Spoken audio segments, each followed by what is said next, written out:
Die Migrationspolitik sorgt in den Koalitionsverhandlungen zwischen Union und SPD für den ersten handfesten Streit. Die Sozialdemokraten wollen Zurückweisungen an den deutschen Grenzen nicht generell durchführen, sondern nur, wenn die Nachbarländer zustimmen. Die Lesart der Union war bislang, dass eine reine Information an die Anrainerstaaten reichen würde. Ja, und auch bei den Abschiebungen gibt es jetzt Zündstoff. Die vom Team Merz versprochene Migrationswende gerät ganz schön ins Wanken, wie Valentin Weimar zeigt. Es brodelt hinter den Kulissen. Die Koalitionsgespräche geraten ins Stocken.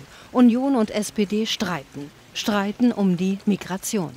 Am Ende ist alles geeint, wenn alles geeint ist. Und deswegen ist das natürlich noch ein anstrengender Prozess. Er findet auch in der Teilöffentlichkeit statt. Das macht es manchmal auch nicht ganz einfach. Aber so ist es halt. Ich bin da sehr, sehr guter Dinge, dass es uns gelingt, diese Migration wirklich zurückzudrücken.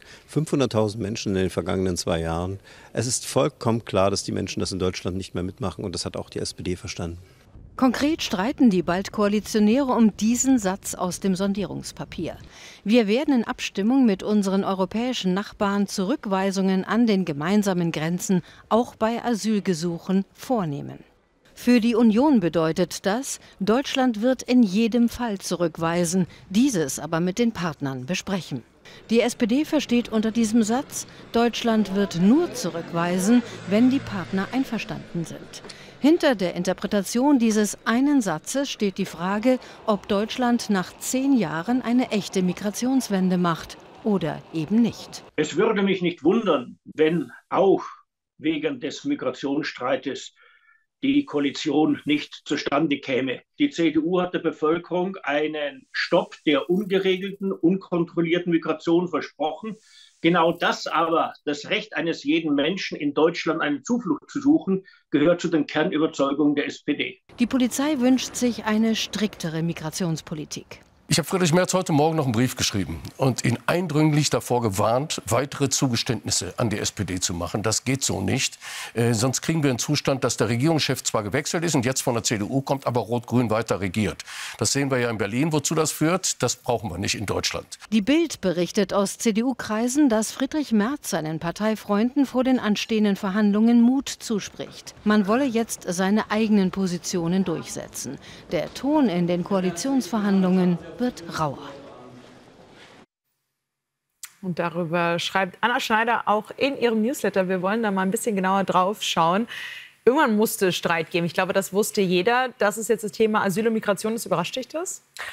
Ja und nein. Also ich habe schon letzte Woche darüber geschrieben, lustigerweise, dass wir alle gerade nur über Schulden reden, auch völlig zu Recht, finde ich, aber vergessen haben eigentlich, dass da noch ein ganz viel größeres Thema gab, das uns übrigens im Wahlkampf alle noch viel mehr umgetrieben hat, oder? Da war ja das Versprechen der Asylwende und er zieht durch ab Tag 1 und so weiter, also Friedrich Merz.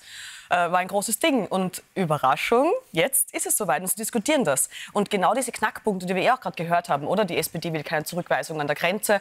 Gestern kam dann ja via den Kollegen vom Bild noch ein ganz lustiges Papier raus von einer Gruppe in der SPD, die sogar ausreisepflichtige Asylbewerber nicht abschieben will. Also da steckt noch ziemlich viel drinnen und Friedrich Merz hat da echt ein Problem, weil er kann ja nicht ernsthaft in Sachen Schulden umkippen, was er ja offensichtlich noch immer nicht so empfindet, und die Asylwende nicht zustande bekommen.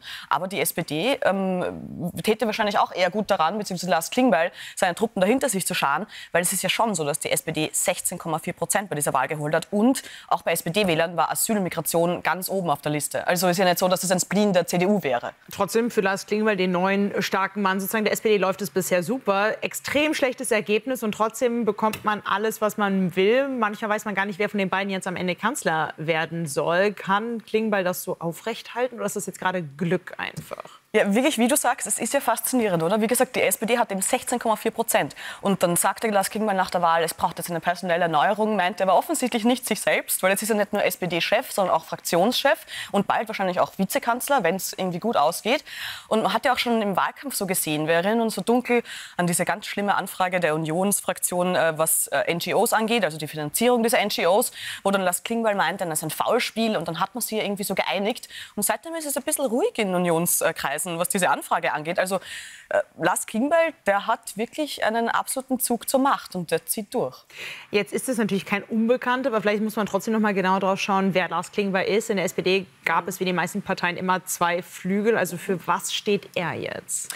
Ja, eigentlich sagt man so ein bisschen, er ist schon irgendwie so ein Realo-Flügel oder Seeheimer Kreis und so weiter. Aber ich finde, inhaltlich kann man an ihm gar nicht so viel festmachen. Also er versucht sich zwar in gewissen Richtungen natürlich auch inhaltlich zu positionieren, aber oder andersrum. Es ist ja irgendwie gar nichts Neues, dass Politiker sehr gerne in Phrasen sprechen. Ja? Wir können diese Wörter alle gar nicht mehr hören. Aber Lars Klingbeil macht das auch. Nur bei ihm hat man irgendwie das Gefühl, ob er es wirklich ernst meint oder ob es ihm doch ein bisschen egal ist, weiß man nicht. Also ich rede jetzt von Dingen wie, das ist ein Paket gegen die Spaltung und Polarisierung, die demokratische Mitte ist gerettet, dies, das, also diese richtige Bullshit-Bingo-Dinger. Und trotzdem hat man bei ihm nie das Gefühl, dass es auch wirklich so meint. Das ist so simulierte Moral.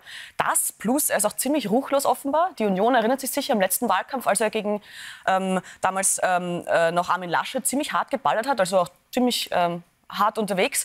Aber diese beiden Dinge können es ja nicht sein. Und deswegen glaube ich noch immer, dass da vielleicht Angela Merkel den Satz, den sie ja Friedrich Merz zugeschrieben hat, nämlich er hat den unbedingten Willen zur Macht, ganz viel besser zu Lars Klingbeil passt. Oder einfach zu beiden. Dann sind wir mal gespannt, wie die miteinander zusammenarbeiten können tatsächlich. Anna Schneider, danke schön. Sehr gern.